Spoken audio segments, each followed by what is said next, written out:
মোরেলগঞ্জ নব্বই পোলের হাট, দুটি পরিবহন মুখোমুখি সংঘর্ষ। ইন্না নিন্নাহে ওয়া ইন্না ইলাইহি রাজিউন। আল্লাহর রহমতে কোনো হতাহতের ঘটনা ঘটেনি, নিউজ পাইনি যে কোনো হতাহতের ঘটনা ঘটেছে আল্লাহর রহমতে। তাই প্রতিটি ড্রাইভার ভাইদেরকে বলতে চাই, গাড়ি চালান, প্রচুর বৃষ্টি হচ্ছে, কিন্তু সারা বাংলাদেশে প্রচুর পরিমাণ বৃষ্টি হচ্ছে। আপনি যত ভালো ব্র্যান্ডের গাড়িই চালান না কেন, ব্রেক মিস হবে। এই বৃষ্টির ভিতরে আপনার ব্রেক কখনো কন্ট্রোল হবে না, 100% গ্যারান্টি। যে ব্র্যান্ডের গাড়ি হোক, যত ভালো ব্র্যান্ডের গাড়িই হোক না কেন, ব্রেক মিস হবে। গাড়ি সাপের মতো বাউলা চাউলা করবে।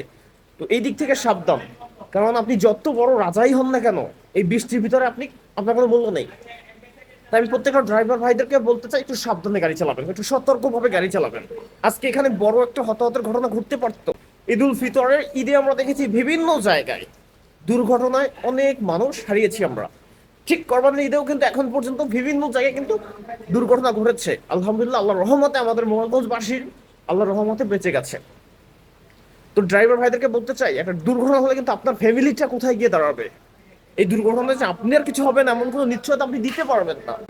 তো বৃষ্টির ভিতরে ওভারটেক থেকে শুরু করে সবকিছু একটু আপনার কন্ট্রোলের ভিতরে চালানোর চেষ্টা করবেন। যে জায়গায় আমি মোরেলগঞ্জ থেকে ঢাকা 5 ঘন্টায় যাব, দরকার হলে 5.5 ঘন্টায় যাব, 6 ঘন্টায় যাব, তারপরেও একটু নিয়ন্ত্রণে গাড়ি চালাবেন।